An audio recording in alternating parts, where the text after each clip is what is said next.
Hello everyone, Kurt Klein with Hallmark University here for you, talking about Don Yacobucci's Marketing Management 5th edition.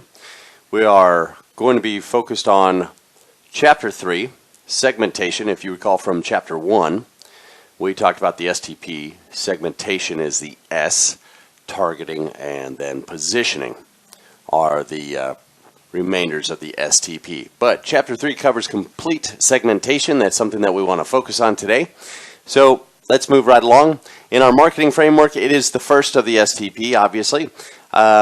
Looking at our managerial checklist, we want to focus on why do marketers think about segmentation? What are segments? What kinds of customer knowledge can be used to identify segments? And how do you know a good marketing segmentation when you see one, right? So, discussion question number 1. Name a product in which everyone wants the same thing. That seems kind of tough when you think about that.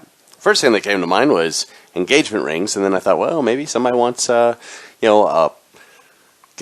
canary diamond.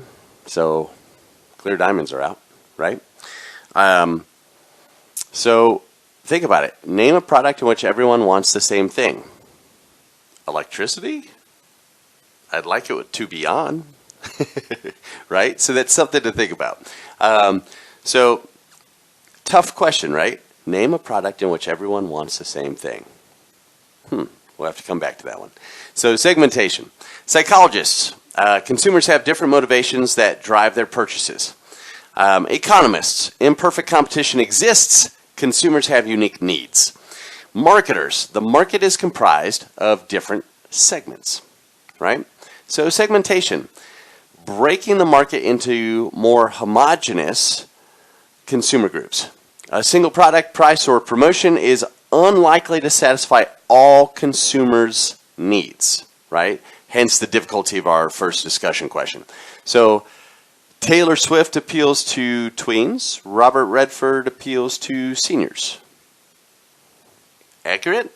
I don't know. Market segment. If we look at segments defined, market segment, a group of customers who share similar inclinations toward a brand. One segment might purchase a car primarily to get from A to B, while another segment may purchase a car primarily to impress their friends, right? Marketer's goal. Create marketing mixes that meet the segment's needs. Tough segment, right? So marketing segmentation, when we think of it, you've got the mass marketing, low customer satisfaction, marketing segmentation, just right, and then the one-to-one marketing, not very profitable, right? The company then produces the product, and that product goes to a massive group. It goes to a select group, and then they send a single person to take to each one other person that might buy it, right? That's the mass marketing, marketing segmentation, and then, of course, the one-to-one marketing. So, types of segmentation. Mass marketing. All customers are treated the same. That may not work out well. It's usually more efficient, but not effective in meeting the customer's needs. Pepsi seems to be mass marketed, but is not. Pepsi, Diet Pepsi, caffeine-free Pepsi. Then you have caffeine-free Diet Pepsi. Why bother? 2 liters, 12-pack cans, 6-pack bottles, etc., etc., etc., right? So lots of segmentation within what looks like mass marketing. One-to-one marketing. Each customer serves as a segment. That'd be tough. Product is tailored for each person's desires, and it's usually more effective in meeting customers' needs, but hard to achieve efficiently and may involve quality issues. So Dell Computers allows customers to quote-unquote build their own computers, but the options are limited. Let's take a look at our next discussion question. List companies or products that are close to providing one-to-one marketing and mass marketing. So Pepsi's definitely one of them. We could throw in Coca-Cola then, right? RC Cola if you're a little bit older or you live somewhere more rural, I suppose. What are the pros and cons of mass marketing there? What are the pros and cons of one-to-one marketing? So I think the pro is that you can get massive return on the mass marketing because it's mass marketing. The con is you treat everybody the same. I don't know. I think we're all individuals. We might want to be grouped in the same, but we'd all kind of like to be treated individually. Segmentation falls between one-to-one and mass marketing falls between one-to-one and mass marketing. As segment size increases, as segment size increases, segments become more heterogeneous, right? As segment size decreases, segments become less profitable. So marketers need the optimal segment size. So the niche, or niche, N-I-C-H-E, however you'd like to pronounce it, targeting a small market that the firm serves well, right?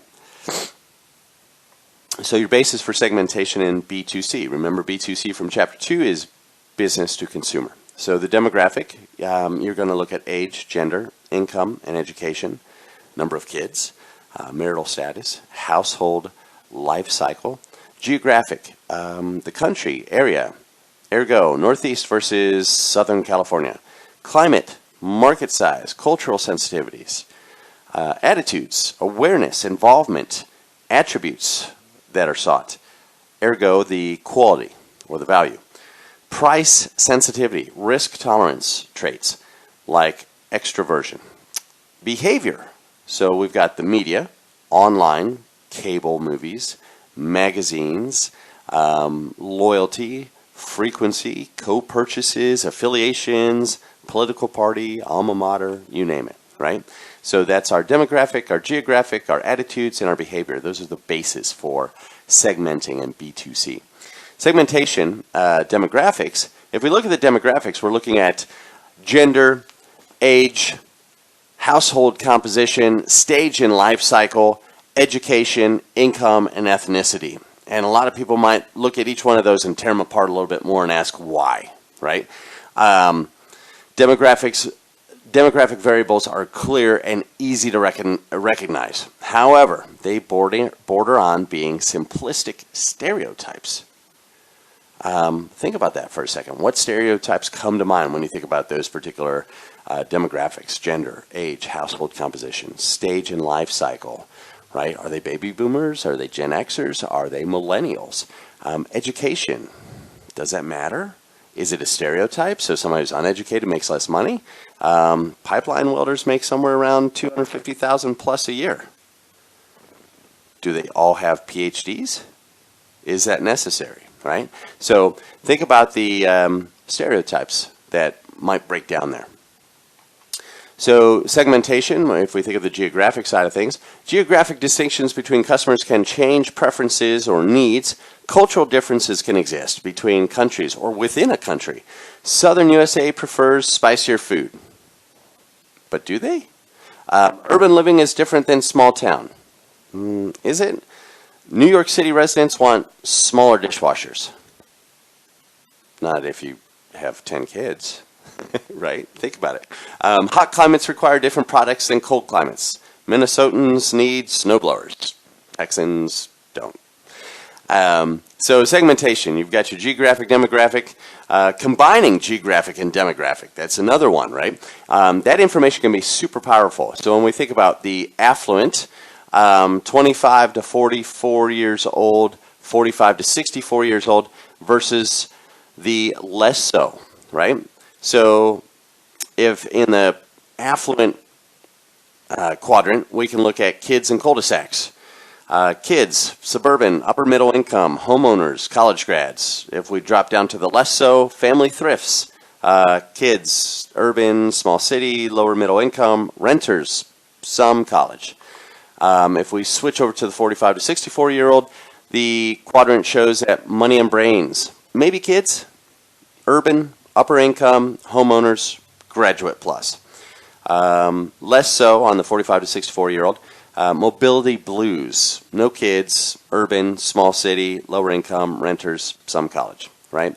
So might be able to help you target, but like remember in the example I gave you, the PhD versus the oil pipeline welder. Are they? Does it? Not always. So there's always an exception to the rule. Segmentation on the psychological side of things. The psychological gets inside the heads and hearts of customers. So attitudes, favorable attitude toward quote-unquote green products, knowledge and awareness. Don't know about the product, right? Wants and needs for safety, affiliations, members of the AMA, traits, extroverts who want to socialize, expertise and involvement, new motorcycle enthusiasts, brand attributes sought, low price, and red color.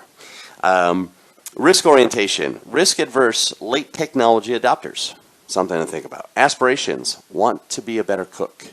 So we get in the head of those particular people, right? So you've got the attitudes, the knowledge, the wants and needs, the affiliations, traits, expertise, all of that ramps into the psychological. They all vary in terms of relevancy to the product, right? Psychological and lifestyle, ergo, gardeners, food connoisseurs, so kind of a farm-to-table type of approach, right? So we've got the VALS, psychological or psychographic segmentation tool, or VALS, right? Marketers determine people's attitudes and what they value and use this knowledge to communicate effectively. So it's strivers are trendy, they like to impress, they're often impulsive. Segmentation, moving on to the behavioral. Behaviors people engage in. The attitudes can't be observed, behaviors can. Intentions do not always equal behaviors. Behaviors help predict future behavior. Current users versus non-users. Non-users may use competitors or just don't buy. 80-20 rule. 80% of sales come from 20% of the customers. That's the Pareto principle. Look it up. It's really good. It costs 6 times more to acquire a new customer compared to retaining a loyal one. Patterns of co-purchasing. Purchase a new house, usually purchase new appliances, curtains, etc. So that would be a co-purchase. Creates opportunities for cross-selling. So you've just purchased a brand new house and a new development, and sure enough, they've got some sort of deal with, let's say Bed Bath & Beyond, right? All of the needs that you'll have going into the house, you get a 50% off coupon. That'd be a good deal. So discussion question number 3. What base should you use when segmenting a market? For, let's say, a music lesson business, a mayoral candidate, or a grocery store. So when you think about those, what base should you use when segmenting a market? Should we go after the age demographic when we think about the music lesson business? And a lot of people go, no, I should probably look into, if I'm going to use age, I'm going to go with the younger age. Are you sure? At 40, my wife decided she was going to pick up the acoustic guitar. She's picked it up. I don't know that she's played it. But let's see. Mayoral candidate. What demographic would you use there? You might use age again. You might be gender specific. You probably want to go after both. All. A grocery store. People with means. Right? The mayoral candidate might want to go after the people with means. The music lesson business might want to go after people with means. Instruments aren't necessarily inexpensive, right? So think about that. So B2B, business to business, compared to B2C, business to consumer, segmentation. So segmenting consumers, segmenting businesses, right? So the big demographic one that we're going to find in the B2C is the age, the gender, income, education, household life cycle, that sort of thing, number of kids, marital status. In the demographics for segmenting a business, you're looking at company size, account size, NAICS, industry. Are you even in the right industry? And the NAICS codes allow us to know, you could punch in those codes, go through a Dun & Bradstreet database, and find every single business that works in that one industry, right? Geographic bases. What country is your business in? How big is their sales force coverage, right? Geographic basis for consumers, country, area, again, Northeast versus Southern Cal, climate, market size, that sort of thing. The segmenting of businesses, we might look at type of firm, architects bidding for government, conservative projects, slow to pay but big, Retailer aesthetics important, manufacturers efficiency is important. Lots of things that go on there. The primary distinction between B2B and B2C ultimately, though, is that the data sources are different. We're going to different places for different information.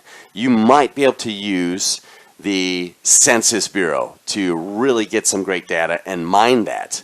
You're going to need something vastly different if you're going to approach a specific industry from a business perspective. That census data won't tell you much, right? But if you're looking for individual consumers, that census data might be really popular. So, concept in action. Insurance industry example. The industry is large and competitive. There seems to be a insurance agent at every corner, right? Right next to the McDonald's, I think. Segment market. Using cluster analysis. Survey customers. Identify questions where there is variability in responses. If no variability in responses, don't segment on that particular variable, right? Useful segmentation has variation across the groups. So, let's see here. Concept in action, discussion question. Which variables would you segment on, right? Prefer auto home with the same company.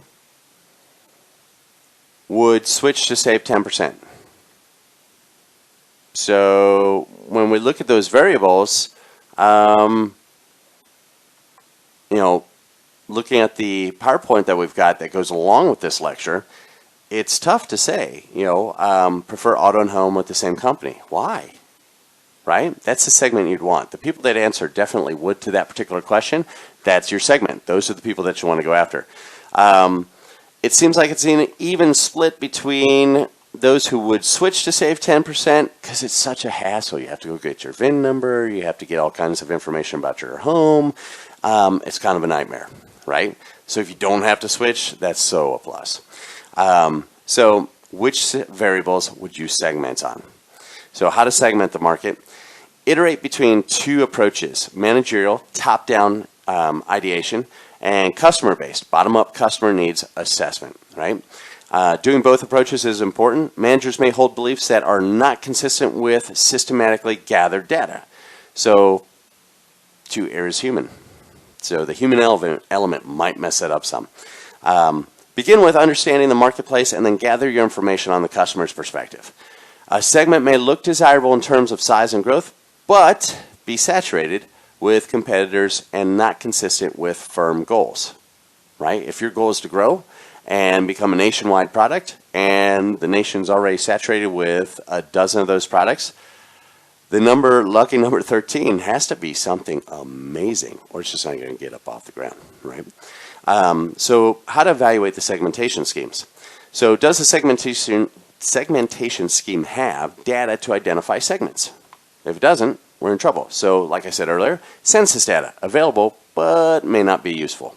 The VALS and PRISM evaluation systems, very expensive, may not be cost effective, right? Specific survey may not be available. It might not be something that anybody's done yet. So there might not be any data on that. Databases to access the segments, databases that give access to specific people within your chosen segments. Dun & Bradstreet, Hoover, I think Hoover is an DMB, and then there's some others, right? So how to evaluate segmentation schemes. Does the segmentation scheme have profitability? Size matters, but so does frequency and depth. Money of purchase, price sensitivity, segment stability, growth potential, competitive intensity, that sort of thing. Use information to estimate the segment value.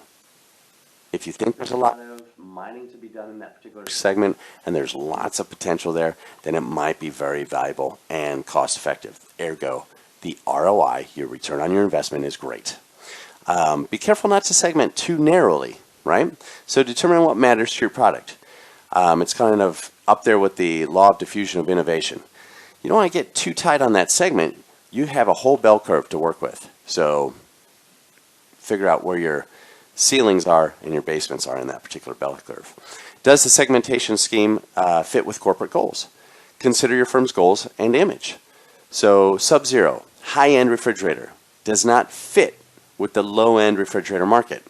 I don't think I've ever seen one in a Home Depot. Not that those are low end, but I've never paid 5 figures or even thought of paying 5 figures for a refrigerator, right?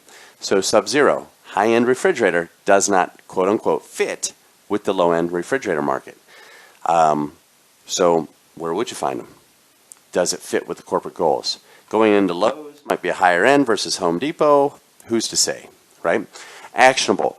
Marketers must focus on the right criteria. It is common to link usage, attitudinal, etc. variables to demographic variables to make the segment more actionable. Do we move today? Do we go after them now? That sort of thing. The anatomy of a market segment. So your starting point, U.S. population is around 330 million. 320 million is what's on the PowerPoint, but I think last time we did a census, it was 330. You know, if we think about it, cut number one, of the U.S. driving age population, 16 years and older, it's 210 million have a driver's license. That's a lot. 67%-ish of the population has a driver's license. So our cut number two would be, to date, there's still little interest in electric vehicles, EVs, right? Due to price. Because I got to be honest, if I can get 30, 40 miles to the gallon out of a Honda Civic, I'm going with that over some sort of electrical car. Mostly because of the price, right? Think it through for a second. Is it better for the environment? It's less damaging. So be aware, right? So cut number three. Most electronic vehicles are priced around 26 to 32K. Tesla's at 125. That's kind of high, right? I mean, they sure look slick, but yikes. Tesla might want to advertise to all U.S. consumers, but it would be wiser and probably result in a better ROI, return on your investment, remember, to focus on the segment of customers who would be interested in an EV and who could afford to buy one of theirs. They won't be marketing to me. I'm, not going to do that. Earlier, I professed to love Hondas and Toyotas. So when they get up there with those guys, we'll play maybe, right? So discussion question number 4. Develop a segmentation scheme for a new pizza shop located 2 blocks from campus. Does your scheme meet all of the criteria for a good segmentation scheme, right? It's a pizza shop located 2 blocks from campus. Who are you going to target? What is your specialty? Can you produce a pizza in 5 minutes and get it to campus? That might be worthwhile, because how many have night classes and are starving during said night classes, right? So think about that. Develop a segmentation scheme for a new pizza shop located 2 blocks from campus. One of the things that you're going to think about is price point, right? Is it more important to sell 1 million pies and get $1 for each pie monthly? Or is it more important to sell 10,000 pies and get $10 profit, right? Do the math. What's it come out to? Segmentation strategies. Segments in the marketplace. We've got, let's take a look at segment A, B, and C. When we look at those guys, breadth strategy, reaching multiple segments. So our product, Alpha here, hits segment A and segment C. So computer companies make monitors ultra compatible so they can be sold in desktop packages or as a second monitor for laptop users, right? Or if you have a spare flat screen like I do behind me, that's usually my monitor because 50 inches. You can see everything really easy. And when you get to my age, you'll need readers, so think about that, right? Depth strategy, serving one segment well. So we've got alpha, beta, gamma. Those are our products, and they all service segment A, right? High-end grocers know their shoppers will want organic produce and fair trade coffees and cosmetics that have not been animal tested. They tend to cost more, right? To ensure that those steps were taken to make that an awesome product that meets that criteria.